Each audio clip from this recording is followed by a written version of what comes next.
My name is Nora.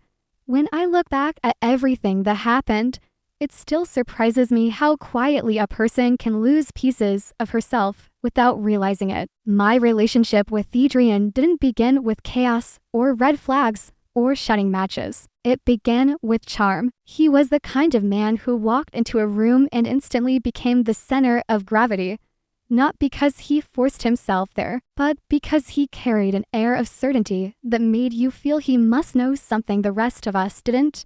I met him during a work seminar 2 years ago. I was helping organize the event, and he was one of the speakers, a marketing consultant who loved talking about strategy and personal branding in a way that somehow made even simple ideas sound like rare wisdom. I remember being drawn in by how attentive he seemed, how he asked questions about my job and my goals, how he looked like someone who cared about what I had to say. What I didn't know was that this was his first mask, the charming one he wore to get close to people, to make them believe he was thoughtful and emotionally in tune. In reality, he was studying me, the same way someone studies a blueprint before they begin construction. I didn't see it then. I saw a confident man who made me feel interesting. It didn't take long before we started dating, and in the beginning, everything felt almost unreal in how smooth it was. He brought flowers, planned thoughtful dates, posted cute photos of us online with captions that made him sound devoted. My friends thought he was perfect for me, and I believed it too. But narcissists are patient. They don't show their true selves early, especially not when they think they've found someone who will give them steady attention, admiration, and energy. Slowly, almost gently to notice at first, Adrian began shifting the center of our relationship so that everything revolved around him. He made backhanded jokes about my job, saying things like, "You'd be happier if you were more ambitious," or "I just want you to have a life that matches mine." When I confronted him, he always smiled and said he was only pushing me because he believed in my potential. I accepted the explanation, partly because I wanted to believe I was being loved, and partly because I had already started doubting myself. That was the beginning of the emotional erosion, though I didn't see it. Every criticism he made about me was disguised as concern. Every time I felt hurt, he insisted I was being too sensitive. When he made a mistake, he always had a reason. But if I made one, he treated it like a flaw in my character. I found myself apologizing more than speaking, agreeing more than deciding, and trying so hard to avoid conflict that I didn't notice how much of myself I was losing. But even then, even in his manipulation, I stayed because I believed relationships required work, patience, and compromise. And because he had convinced me he loved me more than anyone else ever would. Then came the phase he probably thought was genius: subtle isolation. He didn't forbid me from seeing friends or family. That would have been too obvious. Instead, he'd say things like, "Your friends don't really get you," or "Your sister always judges you. I don't like how she talks to you," creating small seeds of doubt that grew slowly. Whenever I made plans without him, he acted strangely hurt, saying he wished I wanted to spend more time with him. He never asked directly that I cancel anything, but somehow I always ended up doing it. And every time I did, he rewarded me with affection, making me feel like I made the right choice. It was a quiet trap, and I walked into it willingly because I believed he was the one person fully on my side. The breakup came much later, after I had finally begun recognizing the cracks in his facade, the lies, the manipulation, the subtle cheating he tried to disguise as work networking, all of it. The final straw wasn't dramatic. It was a small but sharp moment of clarity. One night he spoke to me in a tone so cold, so belittling, that I suddenly saw the relationship for what it was: a slow shrinking of my world. I ended things calmly. I didn't shout or accuse. I simply said I needed to leave. And that calmness, that quiet dignity, was something his ego could not digest. Narcissists don't react to breakups like normal people. They react as if someone has publicly humiliated them. The moment I walked away,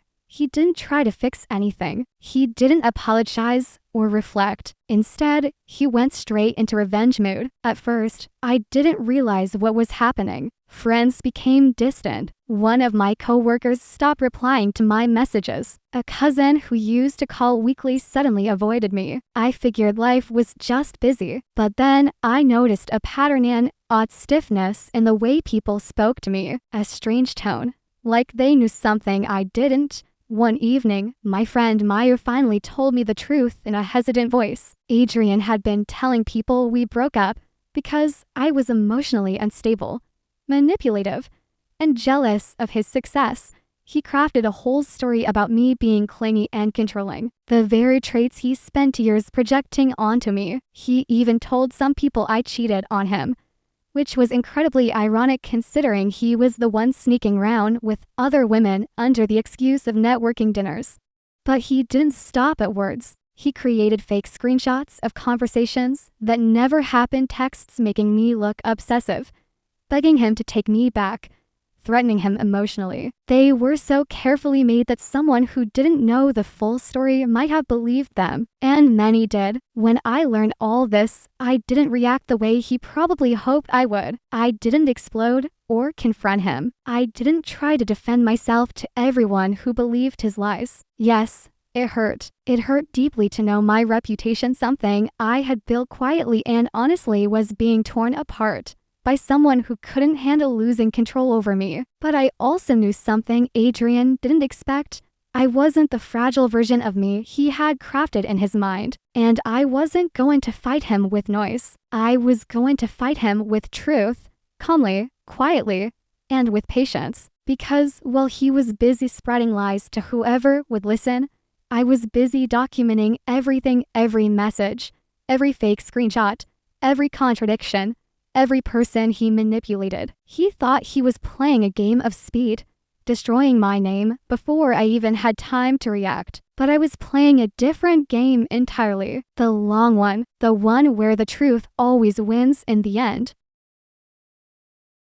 In the weeks that followed, I learned how quiet a person can become when they're trying to survive a storm they didn't start. I moved through my days with a strange mix of numbness and clarity, like someone walking through fog who can still see the shapes of things in the distance. I went to work, kept my routines, and tried to appear unaffected, even though every hour brought some new whisper or reminder of Adrian's smear campaign. It's a peculiar kind of pain to be lied about in ways so detailed, so confidently told, that people begin rewriting their entire understanding of you. Some coworkers started avoiding eye contact. Others talked to me with that slow, careful tone people use when they think you might break.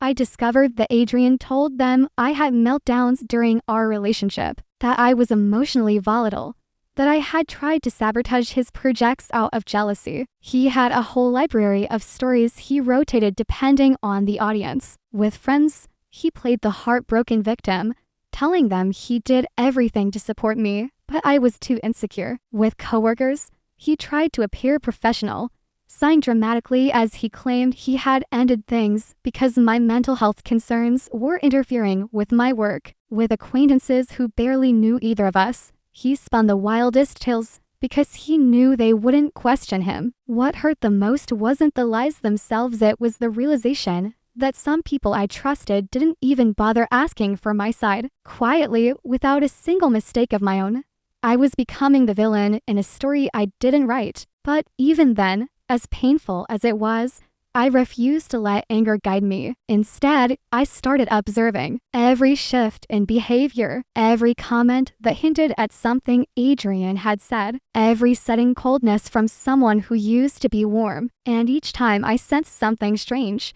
I took notes, literal notes. I kept a private digital journal where I recorded dates, names, context, and possible connections. I saved screenshots of any messages involving him. I backed up conversations with friends who told me what he said. I even saved the fake screenshots he had created once they inevitably found their way back to me. I didn't respond. I didn't defend myself online. I didn't argue with anybody who seemed convinced by him. I just kept collecting. Calm revenge is slow and it requires discipline. I knew that confronting him directly would only feed his ego and give him new material. Narcissists thrive on reactions they feed on the chaos they create. Silence is the one thing that terrifies them because silence means they can't control the narrative. My silence became my strategy, but silence didn't mean I wasn't hurting. Some nights I lay awake replaying conversations with people who had suddenly distanced themselves from me, wondering if they believed Adrian because they already doubted me, or because his lies were simply more dramatic than my calm truth. I questioned myself constantly. Was I too quiet, too trusting, too patient? But no matter how much doubt tried to creep in, I reminded myself that reacting impulsively would only make me look unstable, which was exactly what he wanted. The more I resisted reacting, the more Adrian escalated. Narcissists mistake calm for weakness, and he became bolder in his attempts to ruin me. One day, I discovered he had emailed my supervisor claiming I suffered from emotional breakdowns, attaching one of his fake screenshots as proof. Thankfully, my supervisor was emotionally intelligent enough to approach me directly. I remember sitting in her office, the fluorescent lights humming, as she gently asked if everything was okay. She didn't accuse. She didn't assume. She simply opened a door, and for the first time in weeks, I felt a small breath of relief. I didn't tell her the full story. I wanted to keep my professional life as clean as possible. But I did tell her that false information was being spread by someone who was upset about the breakup. She nodded, said she trusted my work and my professionalism, and told me to forward her anything that seemed concerning. That moment was the first reminder that not everyone believed him, and not everyone would. Even so, the emotional toll was heavy. There's something exhausting about having to hold the truth quietly while someone else screams their lies with confidence. My family also became affected. My cousin, whom Adrian had once charmed with his smooth explanations of branding, told me he thought Adrian was simply worried about me. My sister heard from a mutual friend that I had explosive fights with him during the relationship. None of it was true, but it didn't matter. He told his lies with such calm certainty that people absorbed them without thinking. But the thing about lies, especially elaborate ones, is that they require maintenance. And the bigger they grow, the harder they become to manage. Adrian was building a massive web, but he didn't realize that every thread he spun created a new inconsistency. I kept watching, I kept documenting, and I started to see opportunities, small cracks, where his stories contradicted each other. One person was told I was obsessive. Another was told I was emotionally distant. One friend heard I cheated. Another heard I was the insecure one who couldn't handle his success. The narratives didn't align, not even close. And while people might believe one lie, they are far less likely to believe 100 conflicting ones. In the middle of this chaos, I also focused on rebuilding myself. I cut ties with people who couldn't bother to check on me directly. I limited my interactions with anyone who brought me drama or repeated his lies. I started journaling, daily real journaling, not just evidence gathering. I took long walks after work. I made myself meals I enjoyed. I reconnected with hobbies Adrian once belittled. At first,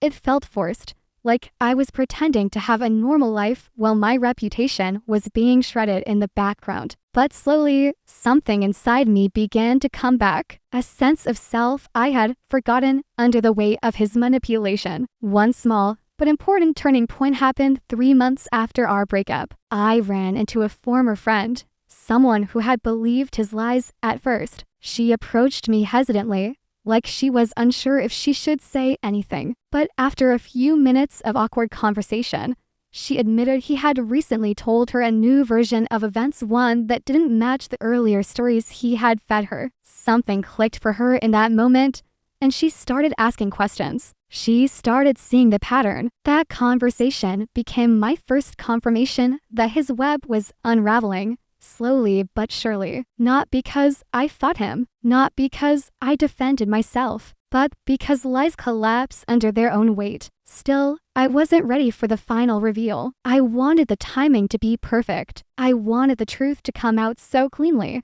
so undeniably, that no one, not even Adrian, could twist his way out of it. And I knew that moment was coming. I just had to remain patient, even when patience felt like swallowing glass. Because calm revenge isn't loud or dramatic. It's steady. It's deliberate. It waits for the moment when the liar has tied so many knots that they eventually strangle themselves with their own stories. And that moment was getting closer every day, even if Adrian didn't realize it. The moment everything truly shifted began quietly, almost unnoticed, like the first small ripple before a wave. One afternoon, while I was having tea alone in my apartment, my phone buzzed with a message from someone I hadn't heard from in months. Daniel, a mutual acquaintance who had once admired Adrian almost embarrassingly. He had been one of the many people who believed Adrian's lies so completely that he stopped talking to me entirely. Seeing his name on my screen made my stomach twist. But his message was short. I think we need to talk. It's about Adrian. I stared at it for a long moment, unsure whether to respond or ignore it. But something in me, curiosity, intuition, maybe the faint sense that the truth was finally creeping to the surface, made me type back, asking what he wanted to discuss. He replied with a simple, "Can we meet? I'd rather explain in person." Normally, I wouldn't have agreed, but the calm revenge I had been slowly building required information, and this felt like a thread worth pulling. So we met at a small outdoor cafe. When he arrived, he looked uncomfortable, shifting in his seat, avoiding eye contact. After a few moments of awkward silence, he finally exhaled heavily and said, "I think Adrian's lying about almost everything."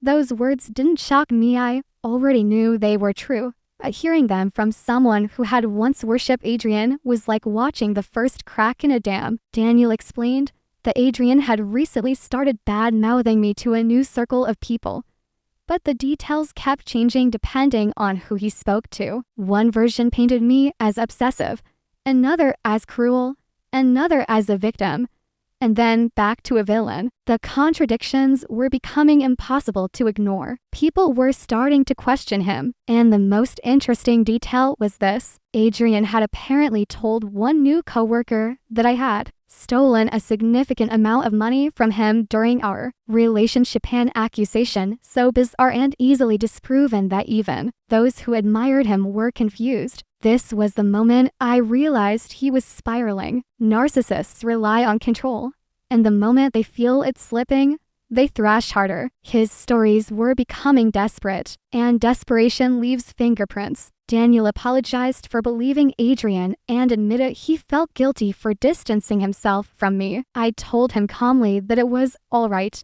that I understood how persuasive Adrian could be. My tone seemed to surprise him, as though he expected anger or vindication. But I wasn't after either. My goal was much quieter, clarity, and I sensed I was about to get more of it. Over the next few weeks, more people began to reach out. A former coworker messaged me saying she overheard someone asking Adrian about the fake screenshots, and he panicked in a way that didn't match the confidence of an innocent man. A distant acquaintance told me Adrian had tried to preemptively smear me to a new group by saying I was dangerously manipulative.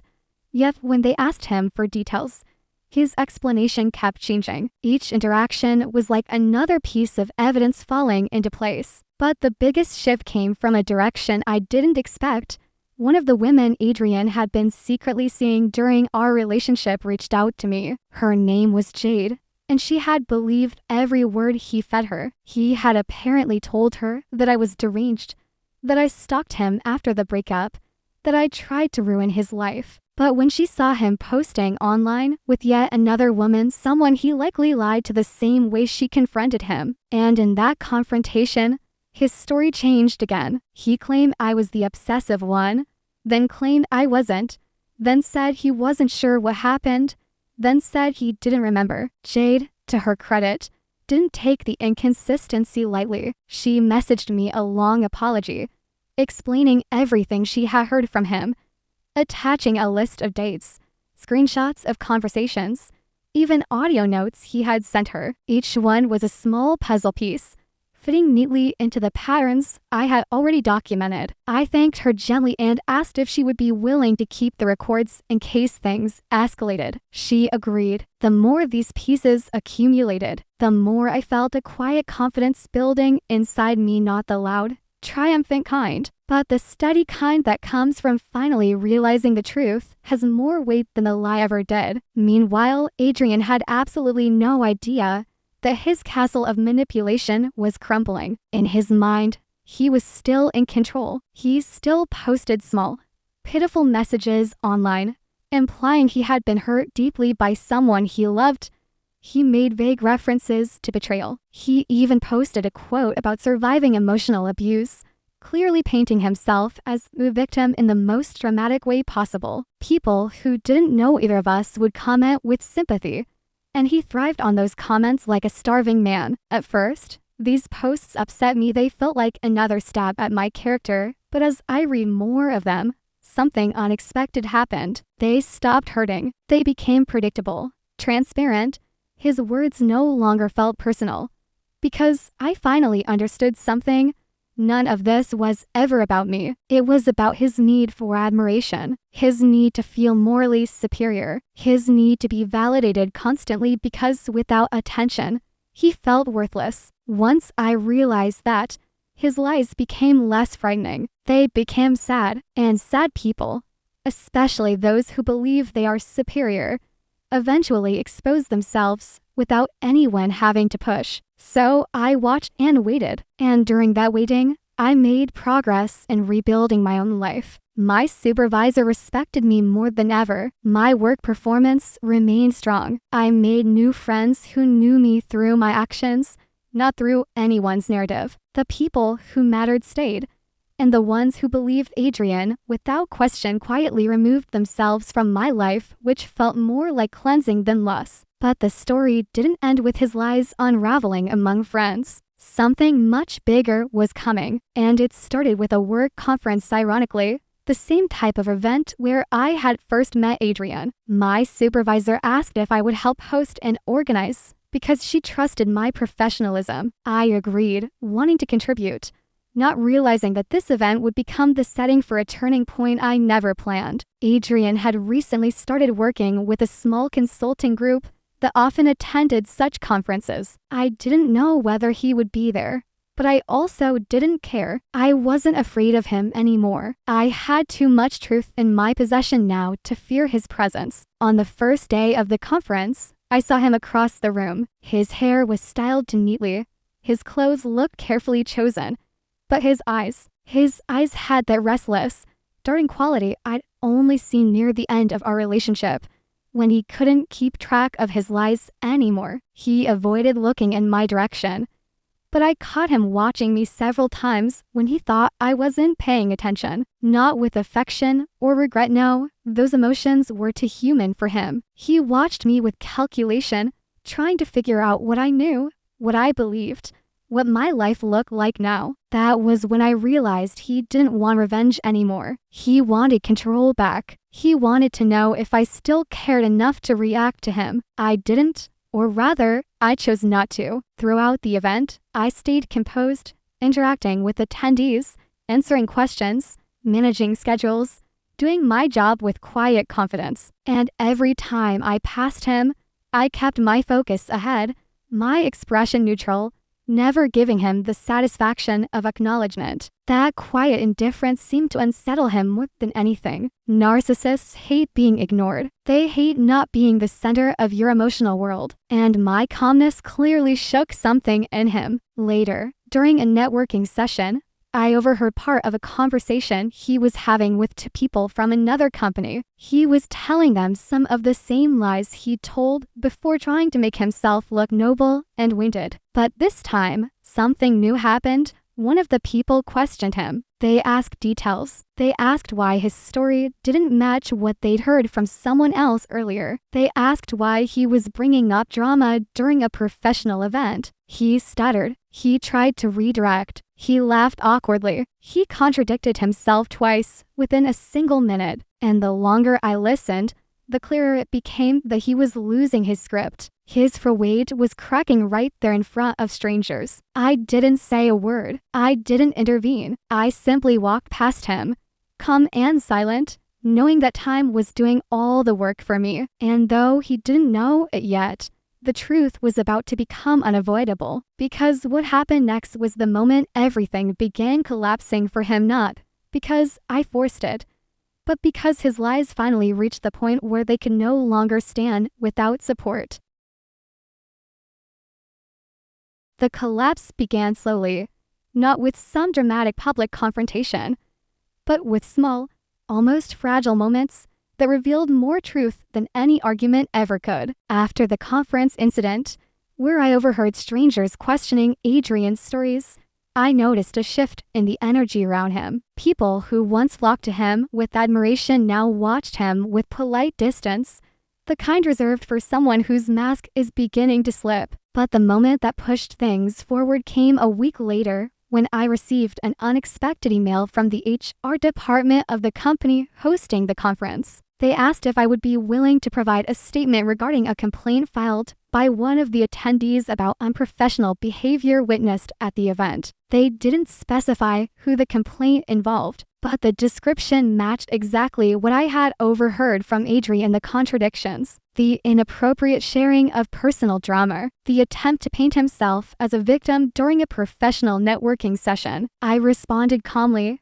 stating the facts without emotion, providing dates, times, and the exact fragments of conversation I remembered. I didn't embellish anything, and I didn't mention our past relationship. HR thanked me for my cooperation and said they were reviewing the situation. I didn't know then how deeply this would affect Adrian, but I sensed something shifting. Meanwhile, Adrian seemed to realize that he was losing control of the narrative. One evening, I received a message from him, his first contact since our breakup. It was a long paragraph, filled with the same dramatic tone he used whenever he felt cornered. He accused me of turning people against him, of spreading lies about him, of sabotaging his reputation. He wrote as if he were the victim of some conspiracy, insisting that he knew I still cared, or else I wouldn't be trying so hard to hurt him.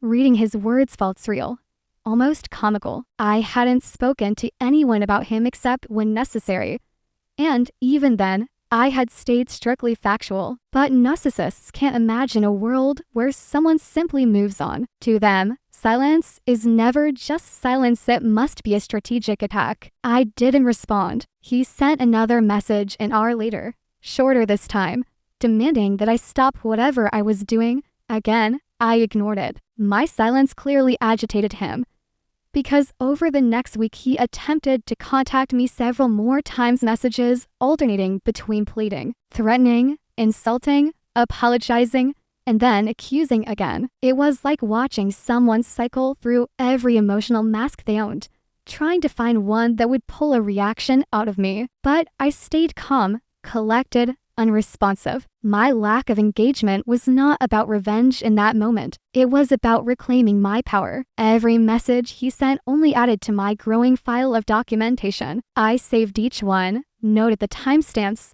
and backed up the screenshots. This wasn't anger, it was preparation. Round that time, I received another message, but this one was from someone I least expected, his new coworker, the one who had questioned his inconsistent stories at the conference. She introduced herself politely, then asked if we could speak privately. She didn't give details over text, only said it was important. I agreed to meet her for coffee, and when we sat down, she wasted no time. "I'm sorry if this is uncomfortable," she began, "but I need to understand something. Adrian told me several things about you, things that don't make sense. And recently, he's been acting unstable." She explained that he had been complaining at work almost daily, talking obsessively about me, contradicting himself, and even claiming I was stalking him. She said he blamed me for a sudden drop in his work performance,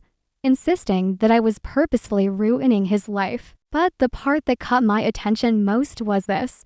He had submitted one of his fake screenshots as proof to HR that he was being harassed by an ex, and HR, to their credit, immediately flagged the image as suspicious. It didn't match their digital signature guidelines. It didn't look authentic. They asked him for the original device, but he gave them excuses. They requested additional evidence. He gave more excuses. His coworker told me she overheard his supervisor questioning him harshly about why his story kept changing. It was as if all the lies he had carefully scattered were being pulled back toward him at once, forming a tangled mess he could no longer hide behind. She then told me something that made my chest tighten, not with fear, but with a strange, quiet vindication.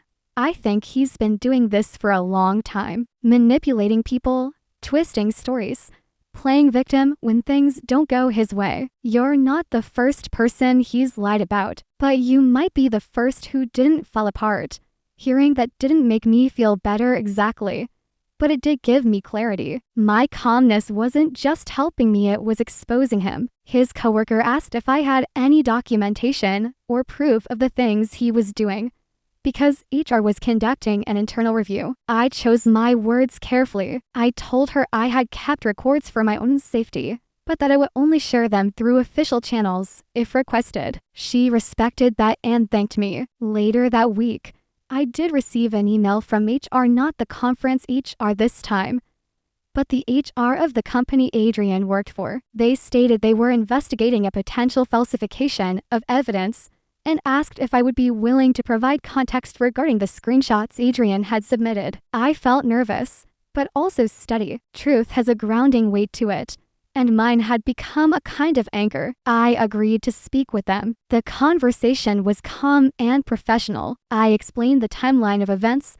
the nature of the fake screenshots, the smear campaign, the messages he had sent me recently, and the people who had come forward with their own concerns. I offered copies of the evidence I had collected, and they accepted them gratefully. They told me they had reason to believe that Adrian had attempted similar manipulations with other employees in the past, though never this elaborate. It was an uncomfortable conversation, but an important one. After our meeting, days passed quietly. Then, one morning, I received another message, this time from Jade, the woman he had lied to during our relationship. She sounded shaken. She told me that Adrian had started contacting her again, trying to reinsert himself into her life, but his tone was frantic. He said his job was in danger, that people were turning against him, that someone was destroying him. Naturally, he blamed me. Jade, however, didn't buy it. She said he was unraveling and that she felt both frightened of him and strangely sorry for him. Not emotionally sorry, but sorry in the way one might feel watching someone throw their own life away. I thanked her for the update and reminded her to keep any messages safe. Then came the turning point, the moment where everything he tried to hide finally caught up to him. It happened 2 weeks after HR contacted me. I was at work, finishing some documents, when my supervisor walked over and quietly said, "Have you heard about Adrian?" I felt my body tense, but she continued gently, "He was terminated this morning." For a moment, I just sat there, silent, processing. She explained that he had been caught lying during the internal investigation. His fake screenshots were confirmed to be digitally altered. His inconsistent stories were documented. His attempts to portray himself as a victim had backfired completely when HR cross-checked his claims with timelines, devices, and testimonies, including mine. In the end, his own words betrayed him. My supervisor didn't know the intimate details of our past, but she understood enough to say softly, "I'm sorry you had to deal with all of that. I hope this gives you some peace." And surprisingly, it did. Not happiness, not triumph, not anything loud or dramatic, just peace. A soft, grounded peace that felt like the final exhale after months of holding my breath. But the story wasn't over yet, because narcissists rarely collapse quietly, and Adrian's downfall, though long overdue, was still unfolding in ways neither of us could predict. His lies were unraveling not only professionally, but socially, and soon, The people who once believed him would learn the truth in a way that left no room for doubt. My calm revenge was reaching its final phase not through anger, but through undeniable truth. I never imagined that the days following the evidence-gathering phase would become some of the quietest, yet most empowering, moments of my life. There was something strangely calming about knowing the truth was on my side, tucked neatly inside folders, screenshots, voice notes, and timeline documents that laid out everything Liam had done. For the first time in months, the panic inside my chest began to fade. I didn't feel the need to rush or confront or expose him immediately. Instead, I allowed myself to move slowly, intentionally, almost like I was healing in layers. I spent a lot of time alone, sometimes cooking simple meals, sometimes sitting on the floor organizing files, sometimes taking long walks without my phone, because I had learned how deeply technology had been used as a weapon against me. And in those quiet moments, the fear that used to shadow every thought slowly loosened its grip. I could feel the strength returning to me in small pieces, and I held onto each one like it was something rare. Even when I felt angry thinking about the people he had turned against me or about the humiliating voice notes he doctored to make me sound unstable, I reminded myself that emotions didn't have to dictate my decisions. My calmness was not weakness. It was strategic. It was intentional. And it was going to be the reason he finally faced consequences for everything he'd done. During that time, I started rebuilding connections not all at once, but softly, carefully. I reached out to people who seemed confused rather than hostile during the smear campaign. I sent a few neutral messages like, "Hey, hope you're well. I know things got messy. If you ever want to talk, I'm here." Some people ignored me, but a few replied, and their replies were hesitant, cautious, but not cruel. I could sense their uncertainty, like they were torn between what they had been told by Liam and what they once knew about me. I didn't blame them. Manipulators like him thrive by acting like they're the reasonable ones. They speak calmly while planting poison. They lie with confidence while smiling softly. And because of that, decent people get fooled. A former coworker named Jenna asked if we could meet for coffee. She admitted that some of Liam's stories about me sounded extreme. But since he insisted he was only trying to help me by warning everyone, she thought maybe he was telling the truth. I listened to her carefully and realized how deep his influence had gone. He had positioned himself as the worried ex, the one who still cared about my well-being even after the breakup. He had painted himself as a protector and me as someone unstable. Hearing it made my chest tighten, but I didn't show it. Instead, I calmly told her, "I understand why you believed him. He's very convincing, but I have proof of everything he lied about. And I'll show you soon, just not yet." She looked surprised, even embarrassed, but also relieved, as if she had been waiting for me to contradict the narrative. It reminded me that people do want the truth. They just need the chance to see it clearly. A few days later, his cousin, someone I used to be close with, called me from a private number. Her first words were, "Nora, please tell me what's going on, because something feels wrong." She explained that Liam had started telling the same stories to people within his own family, but some details didn't match, and she noticed that whenever she asked him directly about certain events, he either changed the subject or turned defensive. That was the thing about narcissists. They can lie smoothly, but they cannot maintain consistency. Eventually, the cracks show. I didn't share everything with her, but I said, "I'll make everything clear soon. I promise." And she believed me. Moments like that made me feel stronger, not because people were suddenly supporting me again, but because I finally had enough distance to see how manipulative Liam had always been, not just in the breakup, throughout the entire relationship. The lies, the subtle put-downs, the way he twisted my words, the way he demanded loyalty, I never offered it back. All of it made sense now. Back then, I had called it miscommunication.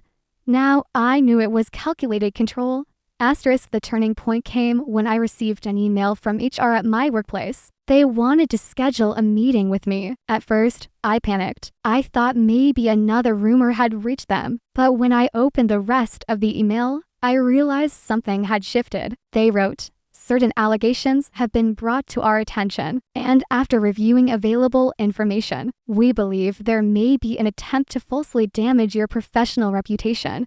When I read that, my hands trembled. I had finally noticed the inconsistencies. They even mentioned that the complainant whose identity they didn't reveal, though I already knew it was Liam, had submitted documents with irregular metadata. He wasn't as smart as he imagined. He didn't know how to hide timestamps. He didn't know how to erase digital traces. He didn't know that every fake screenshot he created left behind clues. And now HR wanted my side. This was the moment I had been waiting for. Not the public explosion, not the dramatic confrontation, but the first official acknowledgement that he had been lying. Asterisk, before the meeting, I sat down and organized everything again, making sure the timeline was perfect. Every lie he told had a counterproof. Every evidence he manufactured had metadata showing manipulation. Every rumor he started had screenshots proving his involvement. I even printed out the audio waveform showing where he had cut and spliced voice recordings to change my tone. It took hours, but seeing everything so neatly laid out felt like putting the final pieces of a puzzle together. I walked into the HR meeting calmer than I had ever felt. They asked questions direct, detailed questions, and I answered them clearly. Then I pulled out my folder and said, "I'd like to show you something." Their expression shifted as I revealed each piece of evidence. One of the HR officers said softly, "This is serious misconduct." I nodded, not triumphantly, but with quiet relief. "Yes," I said. "I know." Asterisk, after the meeting, on my walk home, it hit me how surreal everything was. Months earlier, I was crying alone while he spread lies about me. Now, the truth was finally being recognized by people who had the authority to hold him accountable. But I didn't celebrate. I didn't gloat. I just felt peaceful, as if something inside me had settled, as if I didn't need external validation anymore. The truth was enough. My calmness was enough. My patience had led me here, to this moment where things were finally shifting in my favor. Asterisk. But the most surprising thing happened only days later.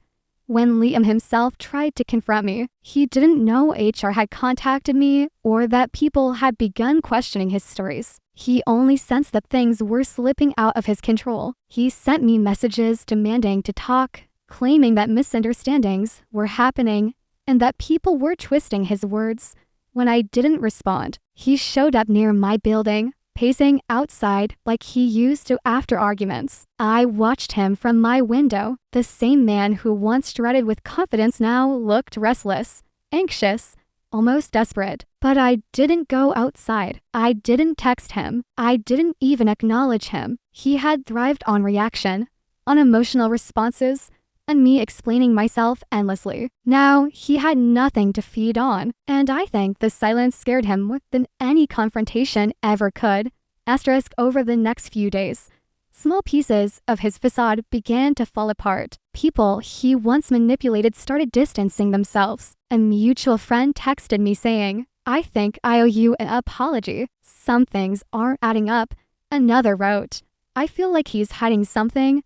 His lies were collapsing under their own weight, just as I knew they eventually would. But this was only the beginning of that collapse. The real moment, the final, undeniable exposure was still coming, and I was ready, calm, steady, and completely unafraid now. Asterisk, because the truth wasn't just on my side. It was finally beginning to speak louder than his lies.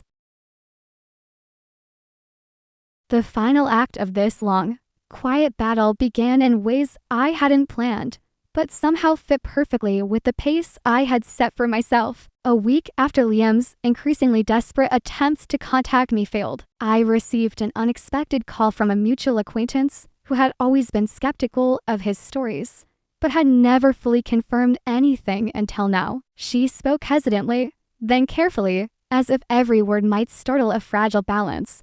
Nora, I think people are finally noticing something is wrong. His stories aren't adding up anymore, and more people are starting to talk about inconsistencies. I listened calmly, taking in every word, and realized that the web he had spun so meticulously for months was beginning to unravel in public. The interesting thing about narcissistic liars is that while they are brilliant at creating stories, they're terrible at maintaining consistency across multiple audiences. The more people they manipulate, the harder it becomes to keep the narrative aligned. And now, with even 1 or 2 perceptive individuals questioning him, the truth had begun to leak through the cracks. Over the next few days, I noticed small but significant changes. People who had once believed him now approached me with cautious curiosity rather than judgment. Some asked questions gently.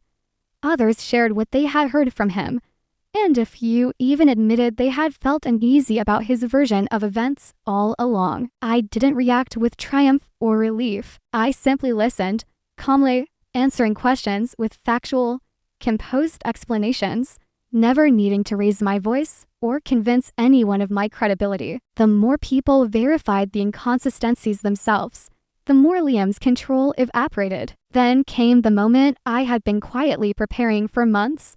The public collapse. It began on social media. Liam, in his desperation to maintain an image of moral superiority, had tried posting cryptic messages implying that I was dishonest, manipulative, and unstable.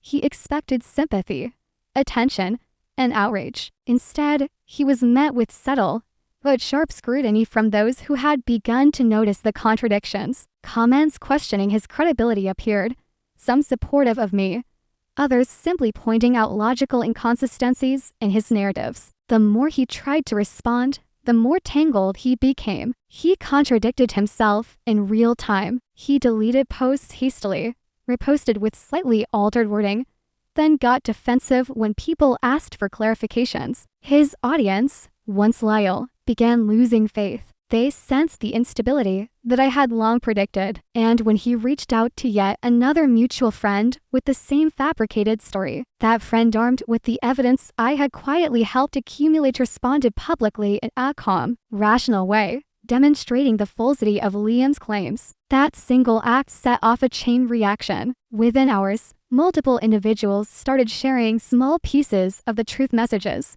screenshots, observations all verified independently. The network of lies Liam had built was collapsing, one thread at a time, and each thread he tried to repair only created more exposure. Meanwhile, I remained composed, untouched by the chaos he was generating. I didn't need to post anything myself. I didn't need to react. I had already done the work in private, gathering every lie, documenting every manipulation, confirming every fact. The truth, now bolstered by independent corroboration, was working exactly as I had envisioned. Days later, the professional consequences became clear. HR, after reviewing the evidence I had submitted months prior, concluded that Liam had engaged in misconduct, falsified documents, and created a hostile environment through deception. He was officially terminated. His colleagues, once enchanted by his charisma, now avoided him. The social circles that had once allowed him to spread lies quietly removed themselves from his influence. The very network he had tried to manipulate for his own gain had become his undoing. But the most satisfying aspect wasn't public embarrassment or professional consequences. It was seeing the psychological unraveling of someone who thrived on control. I noticed subtle signs. The messages he sent grew incoherent, alternating between self-pity, blame, and denial. His posts online became erratic, his once confident statements devolving into frantic justifications and vague threats. People who had once celebrated his words now ignored them, questioned them, or even called him out directly. And I, who had spent months gathering evidence, documenting lies, and building quiet resilience, watched it all happen from a place of calm neutrality. I didn't gloat. I didn't revel in cruelty. I simply observed the natural, inevitable collapse of deception under the weight of truth. In private, I allowed myself small moments of satisfaction, A quiet acknowledgement that patience and careful planning had led to the exact outcome I had envisioned. Months of preparation, of calm vigilance, had turned the tables without a single outburst, without aggression, without giving him the drama he so desperately craved. I also took time to reflect on myself, my life,